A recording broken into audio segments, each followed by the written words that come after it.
Hello everyone, this is Hassel from Gradright and I'm at the Brandeis International Business School here in Waltham in Boston. And this wonderful morning, I'm interacting with a couple of wonderful gentlemen here. On my right is Professor Namini, Professor of Business Analytics at the Business School. And we have Raj, a student who has recently graduated from India. So it'll be great to have a quick introductions of both of you. Sure. My name is Alan Domini. I'm a professor of the practice of business analytics. I've also recently become the program director of business analytics, so I'm in charge of the curriculum and the actual program. I come with a lot of experience from the outside world, mainly in finance. I do a lot of work in sports analytics now. I worked in the hedge fund space. I think I can code anything. I like computer programming a lot. And anything to do with taking a business process and putting it together in a form that can be analyzed for a decision-making mechanism, I feel I'm very qualified. Hi, my name is Raj Kiran, and I'm an alumni of Brandeis International Business School. But when I was here, I was doing a master's in business analytics. I came here in spring of 2022, and I graduated recently in May of 2023. Wonderful. Thank you for a quick introduction. So I've got a few questions that I would post in the next few minutes, and it'll be great to hear from both of you. So students from India are increasingly interested in pursuing degrees like MSBA. So Professor, what would you tell them about the advantages of choosing Brandeis for this program, Business Analytics? Great question. Business analytics in general is a fundamental science. It's like it can be applied to almost anything. It's data. Is the data from healthcare? Is the data from finance? Is the data from sports? Is the data from healthcare analytics? It can be anything. The ability to analyze that and just so forth and put some, let's say, business meaning. The beauty of the master's program here at Brandeis is that being part of a business school, we don't get bogged down in the minutia of what the data and how it affects something. We're looking at it holistically as how to solve a problem, how to make a profit, how to get customers for your site. So we're viewing the data as a proxy for a business value proposition. I think that's the beauty of the Brandeis form of a business analytics degree, is that it's done in a business sense. And I think that's a lot more valuable for the real world people too. Yeah, and with the industry changing rapidly, how do you really keep up with the curriculum here? It's a great question. The science of data analytics doesn't change much. It's like statistics hasn't changed in 100 years in general, okay? But the application thereof. So you'll see that we have a lot of seminars, we have a lot of experiential learning opportunities where they do field projects, where they do internships. These are the actual students. And we also have research projects where students are exposed to. But in the classroom, we also get speakers from around the city of Boston. I think we get a few from outside of Boston, but the whole point of it is find out what the real world people are doing with the skills that you would need in business analytics. What you see that in general, it comes down to a business framework for decision making, okay, regardless of the field. Got it. Thank you, Professor. Question for you, Raj. So what kind of classes can students expect to take as a part of their MSBA program? So the MSBA is a 41 credit course. So you can take at least like 20 credits that is related to your core fundamentals. So you have to take courses like Introduction to Python that is taken by Professor Namini. Then you have something related to big data. So you learn about SQL. There's another course for Introduction to Visualization, where you learn about Tableau, where you learn how to create beautiful charts and graphs using data from your Excel sheets. But apart from that, you also have like space to learn other courses. Like I took a course in marketing. I also took a course in stock market. So the MSBA course allows you to take not only fundamental courses in coding, that is using Python, Tableau, SQL, R, but they also let you take other courses to broaden your horizons. Mm-hmm. So that's why so it's like a course where you can learn a lot about your course, that is business analytics, but apart from that, you can also like explore into the other areas of what business has to offer. Okay, just say something to follow up is that we try very hard that the students learn the fundamental skill sets of data science and big data, software development, programming in general. But the domain knowledge, where are you going to apply this all to in marketing, in healthcare? So you've got to learn a lot about that too. And that's, again, a real strength of having this program in the business school is you get a lot of it. I have a follow-up question, and especially when it comes to the kind of students. So are there any specific degrees that students come who do really well, or is it an open? You're not. Yeah, I was just going to say that, I like maybe biased. This is a STEM program. So the more, I don't want to use the word hardcore, but let's just say the more engineering, the more STEM-oriented undergrad, they just do better. They have the stats background. They have, let's just say, the computer programming background. They have the sense of mathematics and that background. They just do better. We assume, in general, except for statistics, we want them to have. We assume that they don't know anything else. Got it. Yeah. Anything that you'd like to add, Raj? Yeah. How was your class in terms of your cohort, in terms of the peers? What kind of undergrad degrees did they do?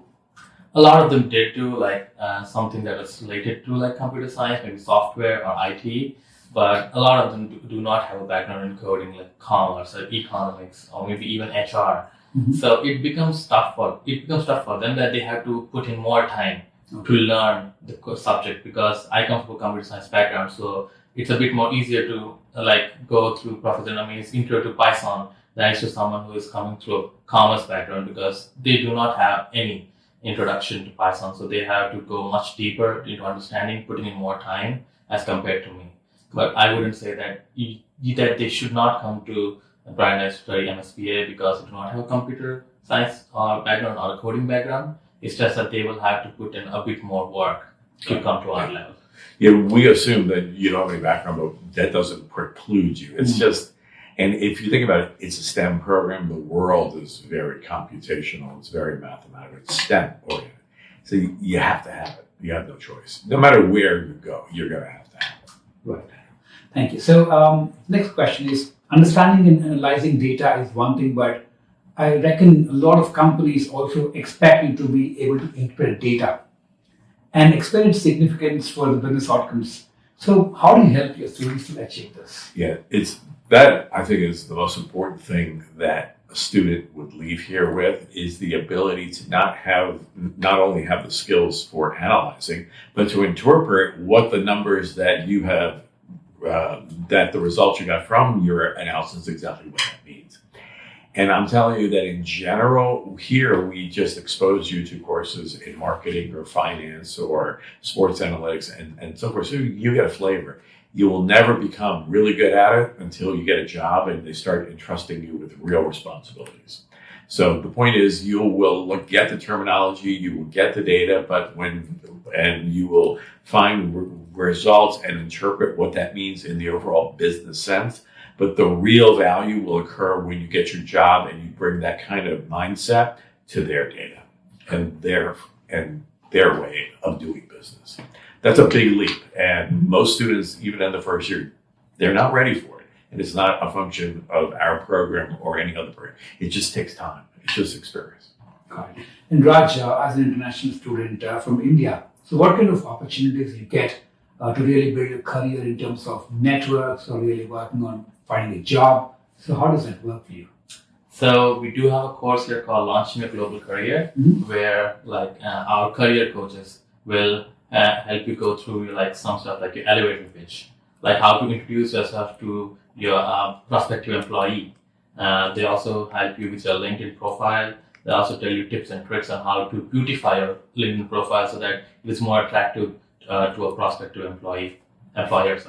And we also have several activities where they help us help everyone to be more open to talking to anybody. If you go to a, let's say, career fair, they don't want you to be shy. They want you to be upfront. So they will tell you what questions to ask or how you can answer them. We also have alumni coming over in these classes where they tell us how the industry is, what they expect from you, how to tackle interviews, and what they can expect in outside in the real world, like how they work, and like what they need to do better, and how they transition from Brandeis to the industry. Yeah, just that is that being part of a business school, that those soft skills. I came from an engineering school and then I was in a computer side. I mean, we never learned soft skills. This school and being in the business school, they spent a lot of time on soft skills, communication, writing, presentation, which is what Raj was talking about. It's very important because that's the way the world works. You have to be able to talk to people and assert yourself, or see a presentation, or be part of a networking event to meet the right people. These are things that a business school does really well. And trust me, I've always been behind on that. I've gotten better like over the years, but it's like we institutionalize that from day one. And our students love that because I think a lot of times it just comes natural. You know, it's just like, Raj, I know, he's good. He doesn't have a problem with that. But the fact that he got exposed to the best practices is good. Yeah, and I can vouch for that because impromptu he's ready for an interview. Absolutely. So that itself means that he has actually built up a lot. Absolutely. And I can definitely sense the kind of confidence he's able to display. I would say that the most confident thing that any prospective employee should have is they have confidence in what they know. And that means when you know your material, the soft skills is even better. Right. And what kind of, could you please tell a little bit about what kind of careers your students have really got into after they graduate from here, and any specific interesting stories that you could share? Sure. I like to say that there's 3 overall types of jobs from an MSBA. One is called a data engineer. The second one's called a data analyst. And the third one is a data scientist. Now, they're not necessarily called data. Like we've had students, they become a financial analyst, okay? But in the end, what you're doing is the data engineer builds the pipeline so that the data works. You know, it comes from that source, we clean it here, we put it on this side here. The data analyst interprets or works it. And the data scientist is kind of like the PhD type that's building the brand new model. All of our students can do all of those, but the jobs typically are advertised one or the other. With regards to examples, we had a student that I know, where did he go now? I can't remember where he went, but he was really sharp. Oh, he's in Austin, Texas. And he actually worked in a educational startup. Now he started his own startup. Wow. And the point being is that he's got this entrepreneurial feel. He's able to very quickly understand where the field is. And now he wants to add by creating a startup and do his own thing. A lot of people, like in the traditional jobs, like a financial analyst at a bank. The banks nowadays are realizing they have to get into business analytics and data science. So they love our students. They put them in their old traditional roles, but with this new skill set. We've seen a lot of that. Healthcare, especially in Boston, through the roof. If you like healthcare, Boston is probably like one of the best places to be. And again, it's all about just taking the data, which is a proxy for something you're talking about. Like if you're sick, what's your temperature? What's your this? What's your pulse? What's your that? You have all that data, then you analyze all that and you say, you're sick. Well, that was obvious. But the point of it is, then you look at the pharmaceutical industry and they have their data. And those data, so if I put this pharmaceutical product with a person with these ailments, does it help or not? Right. That's business analytics. And to be able to interpret that and then to put confidence intervals. Well, it's 90%. Why 90? Why not 80? You know, it's like you got to start thinking this way. And then the entrepreneurial part says, I think we can do better, or maybe we can't do better. We should buy this or do that. It's like that comes down to a decision-making process. You've got to learn all that. But in the end, it's taking a lot of data, building the relationships, and the words that you used earlier was the interpret that in the overall scheme of how best to conduct my business. Got it. Thanks a lot. And I've got last questions to both of you. So if you were to give an advice to an incoming international or Indian student to the US, what would you advise, especially if they're looking towards a course like an MSBA? Just be prepared to learn as much as you can here, because it's not just computer coding that we get to learn. We also have to learn business fundamentals, soft skills, because there are students not only from India but from around the world. So being comfortable enough to not speaking with people you already know, but with people who do not understand your culture or you have never met them before is something that is also taught here in universities like Brandeis or in the US in general. Other than that, there are wonderful professors from all walks of life.